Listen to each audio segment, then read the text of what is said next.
Hey everybody, I'm jumping into the first prep pages that I have created. So it's going to be my reason why and my bucket list. So I have these six tags. They're from the Fabulous Simple Stories collection. It was a 12 by 12 sheet that had a bunch of tags, and I went ahead and found the six that I really liked. And I'm going to have to cut them to size to fit a 6 by 8 layout. I love the way this turns out. The main inspiration for this was I'm so glad I live in a world where there are Octobers, and yes, I totally hit the camera with my head as I'm cutting. Speaking of cutting, my trimmer is, the blade is already dull, so it kind of leaves a bit of a tattered edges, so I have to go back and trim it. Here I'm checking to see if I like the way that looks, and I did try to just have one side get cut. Yeah, no, that wasn't gonna work. As you can see, it looked not symmetrical, and it was driving me a bit bonkers. So we're gonna go ahead and keep things and just make them miniature tags of themselves, so little miniature versions. And I love the way that turns out.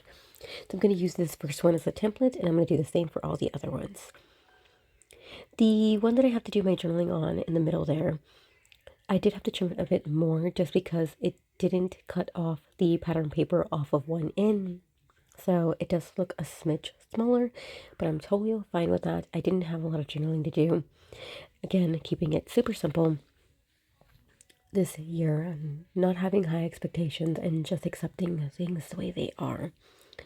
Now I pulled out the ephemera pack, the bits and pieces, thinking that I could try and use them to embellish this layout, since I kind of wanted all of the tags to kind of show off. I wanted them to be the focal piece, so I didn't want to incorporate many of the die cuts.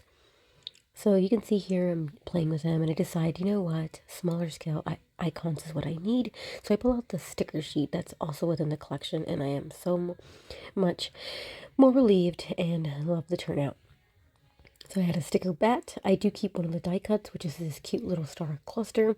Place it to fill up the space below my journaling, and then I add 3 sentiments. It says welcome to our web, which is a perfect introduction to opening this album, along with the enter if you dare, and then foolish mortals, because all that sounds kind of foreboding for my album of all spooky things, right? Moving to the next layout here, I'm working with my fall bucket list. I'm going to punch some holes in these pattern papers really quick, and then I'm going to get started. So I pulled out the Me and My Big Idea Happy Planner sticker book that has all the stickers that regard a fall bucket list. You can see here I'm trying to show you guys that I did go ahead and go with the stitching. Love the way that turned out. It was a simple stitch, didn't go too crazy. I haven't been stitching on a regular basis, so yeah, I'm not going to try and bite off more than I can chew. Is that the phrase? So it turns out I can only put in 6 of these sentiments. That's what I have the pattern based off that pattern paper by pumpkin sentiment. So it turned out to 6 of them, and I can still also place my title. So I chose get a Halloween costume. Every year my husband and I say we're going to get a costume and kind of match. And more times than not, we don't really get it. It's every other 2 to 3 years that we get a costume. And I want to make it more of an effort for my husband and I to get into the season. So I guess just kind of make it a mandatory thing that if the boys can get costumes, why can't we? And why can't we also, dress up, especially as a couple? So that is just something that I'm making on the list. So as long as, as well as getting the boys' costumes, we're going to also get a costume too.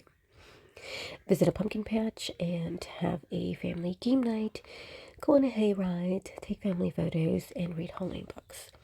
Those are the items that I decided to go with for my bucket list. Too much pressure that as I created this list, I think there's only one that to go on a hayride. That is something that I've never done.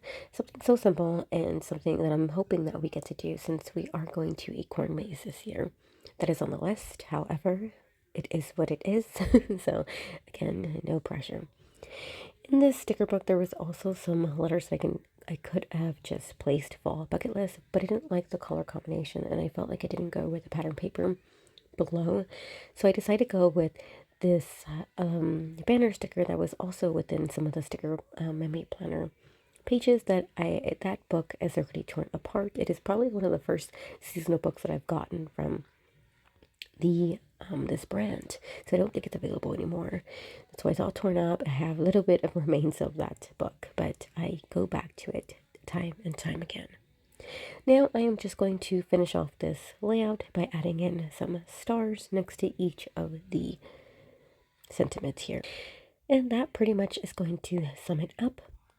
I love the way this turns out. I love that I did still do a bucket list. Every year I create some of the same traditions, and I like the way each of them are still different. That's the beauty of doing this project every year. No matter how many things that are the same, there are going to be things that are just different, and it's the season that you're in. I can, I just am grateful and very appreciative to have the season every year. Now I think I'm done. I'm going to go ahead and share the layout with you guys close up. Love the way that turned out. I could have added sequins behind that vellum in between the pattern paper and the vellum, but I just said no. I was like, we're good. We're going to keep things simple and we're going to just go with it. All right, last step. Let's place them in the album. Comment down below. Let me know if you have these stories documented in your album, and tune in for the next one. Bye, guys.